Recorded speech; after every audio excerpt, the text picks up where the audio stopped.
Well, howdy there, folks.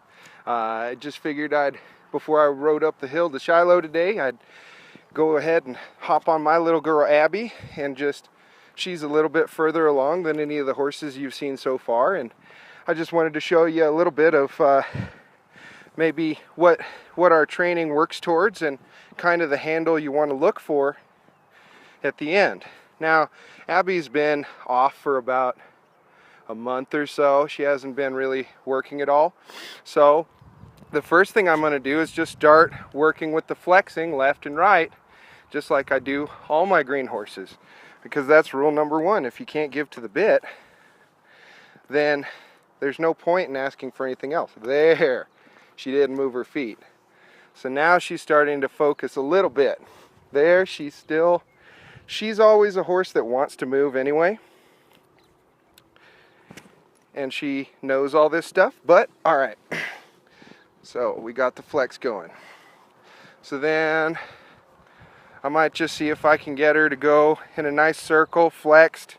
You see where she carries her nose and her head and her neck. And even though she's a nice, pretty finished horse, see there, she's just a little stiff on my hands. There. Even though she's a nice, pretty, not finished horse, but she's coming along pretty well. I still like to do every maneuver I'd ever ask the horse to do in a snaffle bit first before I'd move him on. And I'm working on her in the 2-rein, but if I'm, even for like this demonstration and for taking her off of rest, winter break basically, I'm putting her back in the snaffle, and we're just working with basic cues at first. So you see she can get pretty round to the left there. So now I might just put a new inside leg on and get her to start shifting around to the right. There. And get her flexing this way. And so I'm just making sure I get her focus up. So there, she wants to blow her shoulder out. And my outside rein was too long. There. So I'll just play with her until she gives. And then we go to a nice slack rein. And I don't have to tell her to do much. And so you can see how this is just a little bit nicer than when you're working with a green horse. So let's see how, there. And she's just sort of warming up. We're just doing, this is just a little short video. So I'm not doing anything super big, like, super crazy. But, so you see, when she gets into the trot, her head and energy comes up, she elevates her neck. So I might just set up a wall with both hands, start putting my leg on the outside when she's stiff there, inside there, when she's stiff there, and she gets that nice, tall body posture, flex through the pole, and then I just let her go. If she's carrying herself nicely, she's on a slack rein, and when she loses her focus and her body shape, she comes back into the pressure. So this is a lot like, working with a horse like this is a lot like meditation. The point of meditation is not to start out and have a clear mind, not be thinking about anything for an hour or 20 minutes or however long. The key to meditation is to realize when your mind is wandering, and then to gather it back to a point of concentration and quietude. Quiescence? Quietude? Something like that. Quietness. So good. I'm going to switch her bend here, and she's kind of running with me. So what I might do, good, just because if I were to ask her up into a lope right now, she'd just kind of be pogo-y and giraffe neck like that. So her head goes up, my hands go up. Her head comes down, my hands go down. I'm just trying to work on the corners of her mouth. There. Good. Ooh. Ooh.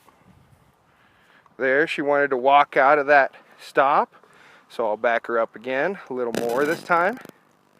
And you can see how that backup is nicer, more regular. She flexes through her body. Here, she wants to go forward. She's a forwardaholic. There. That I just asked her to back up till it got really nice and quit. That's a big, important thing with these older horses. So loping, we can show you some stuff there, but I'd rather do that once I've warmed her up some, so I might do that a different day. So instead, I'll show you how we have, basically, little Miss Abby is a reining horse, even though her head and neck there. She is pretty much, now she's stiff, she's been off for a while, she needs to be focused, but she will yield any and all body parts with little to no resistance. Right now there's a little resistance, just because of her personality and because she's had time off. So there, she's moving around, so I'm just gonna wait till she stops. I'm gonna bend her around again. She's moving around, and I might just close my outside rein here, because you see how her ears are not on a level plane. So I'm just gonna wait until I might push her legs up. There, see, now her ears got on a level plane. She flexed through her body, and I could still see her inside eye. That's a nice bend to the right there.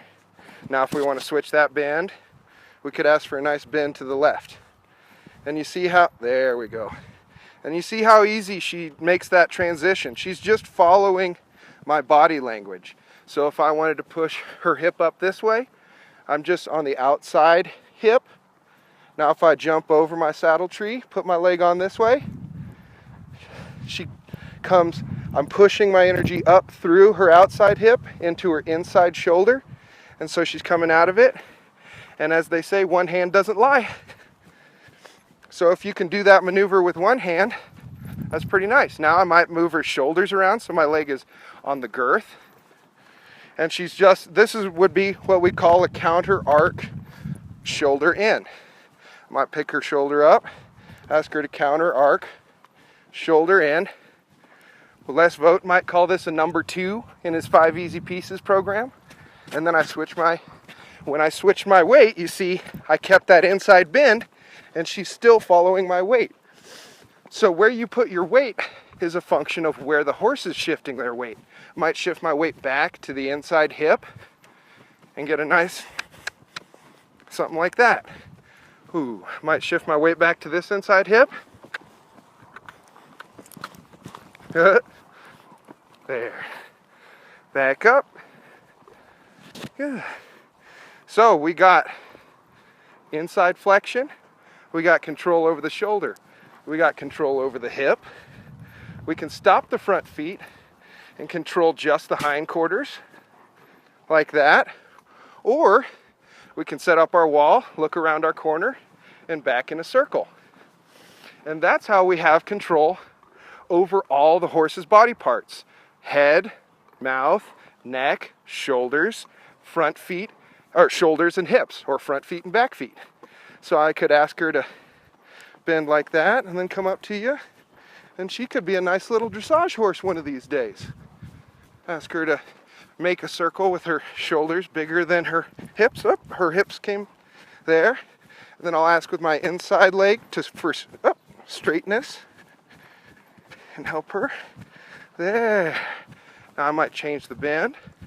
Pick that hip up. Good. There. Good girl. And when you're ready to stop, you just quit riding, say, ooh. And she should quit riding too. I didn't pull back when I said, whoa. I let my reins go. And I quit riding with my legs. That way, the whoa is total release. When you stop your feet, I leave you alone, and that feels pretty good. She starts moving her feet and getting distracted like that, I'm gonna just kind of talk to her, say back up a step, move your shoulders over a step, focus, there. When you don't move, you get left alone. Good. So we did that backing to the right. So I might just get this inside bend to the left here real quick. And you see she's a forward horse. She wouldn't be a reining horse per se. She has a reining handle, but she wouldn't be a reining horse. Yeah. She'd be better in sort of a cow event, something where she can be a little bit hotter, a little flashier. Those stops don't matter as much. But really, for me, she's just my best teacher. So, bend her to the left, then I'll pick up her shoulders and move her in a counter arc like this. Then I'll pick up her hips, move her towards you like that. Then I'll stop, move those hips towards the camera like so. Keep the up, keep the front feet still. Keep the front feet still. She sometimes has an issue with that one. Good. And now we'll back in a circle. So I just look straight up around my corner and back nicely. Switch my bend maybe. Back up like this. Good. Switch my bend one more time. And you see I'm just leading like I would cantering. Good. And you see backing those horses up really works those loin muscles, really gets him under himself, really gets him thinking about stopping, and really gets him light to the bit. So anyway, those are just a few nice little things that you might be able to do once we go through our green foundation horse program. We get a horse that's really light, really responding to our body. Then you can do some kind of cooler, flashier stuff.